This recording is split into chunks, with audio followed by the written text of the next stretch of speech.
Welcome to my channel explore with Anu. नमस्कार, जय जगन्नाथ सांग माने मु आज मेथी साग भजा बनैया जाऊँगी। मेथी साग भजा बनैया पई मु ए सब सामग्री नहीं जाइछि। एठे मु किछि आलू को भल भाबरे धोई सफा करी ताकू एहीपरि स्क्वायर साइज रे काटी रखी नहीं जाइछि। एठे मु गोटे बड़ बिड़ा मेथी साग को भल भाबरे धोई सफा करी ताकू मध्य एहीपरि काटी रखी नेछि। एठे आमे किछि हळदी गुंड नहीं जाइछे, किछि लूण मध्य नेइछे, आमे ताको स्वाद अनुसार यूज करिबा। एठी मु गोटे चामच जीरा नहीं जाइछि। आमे 5 रु 6 कुला रसुण को मध्य एहीपरि सरू सरू लंबा आकार रे काटी रखिछे। आउ छोट खंडे अदा को मध्य मु नहीं जाइछि, ताकू भी मु एहीपरि सरू सरू करी काटी रखिछि। एठी मु 5-6 टी कंचा लका को मध्य एहीपरि सरू आकार रे लंबा आकार रे काटी रखिछि। चलतु ताहले सांग माने देखि नबा एही मेथी आलू सागटी मु केमिति बनाउची। देखंतु एटी मु गैस ऑन करि देइछि, कणई मोर गरम होई जाइछि। एबे मु 2 बड़ चामच सोरिष तेल पकोई दउछि। तेल एठी मोर भल भाबरे गरम हो जाइछि। एबे आमे सेई तेल रे जीरा को पकेई देले।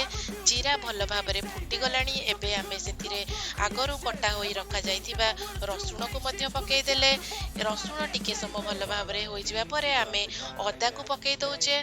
देखंतु एठी मु अदा को पकेई देली।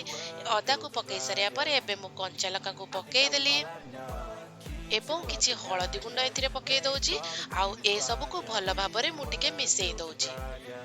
एपरि भाबरे किछि समय मिसेइला परे मु आगरु कटा होई रखा जाइथिबा आलू को सेथिरे पकाई देबी। एबे रे देखंतु मु आगरु जो काटी की रखिथिली आलू, से आलू को पकेई भल भाबरे एथिरे मिसेई देबी।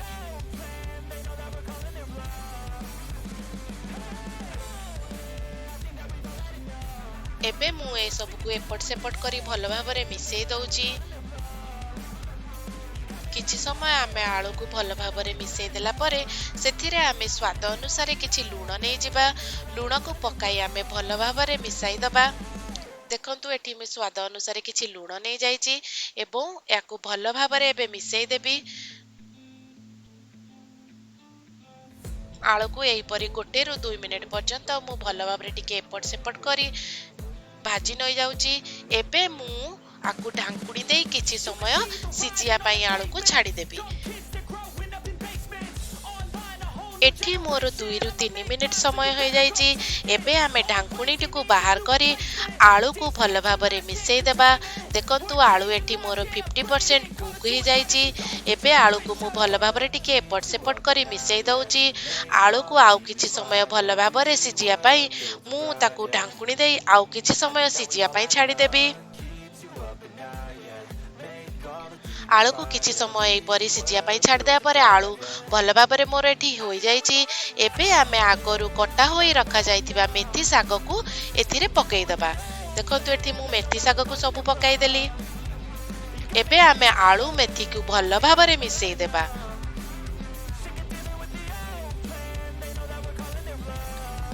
किछि समय मु एपट सेपट करी आलू मेथी को भल भाबरे मिसेई दउछि। एठी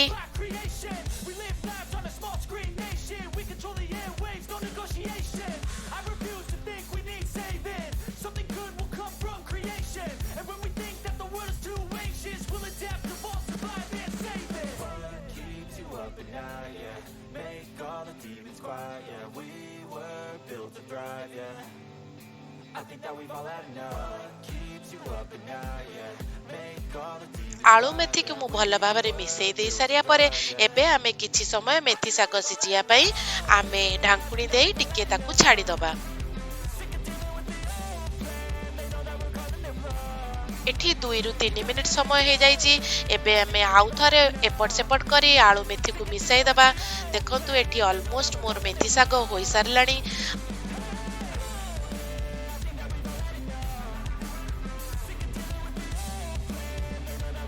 मेथी साग हेयर आउ स्किन पाई बहुत भल होई थाए। एही परि भाबरे आमे किछि समय एपट सेपट करी भाजी नै गलेनी। मेथी साग मोर ऑलमोस्ट एठी हेई सारलानी। ଏବେ ଆମେ ଏହାକୁ ଗୋଟିଏ ସର୍ଭିଂ ବାଉଲକୁ କାଢି ନେଇଯିବା। ସାଙ୍ଗମାନେ ମେଥି ଶାଗ ରୁଟି କିମ୍ବା ଭାତ ସାଙ୍ଗରେ ଖାଇବା ପାଇଁ ବହୁତ ଭଲ ଲାଗିଥାଏ।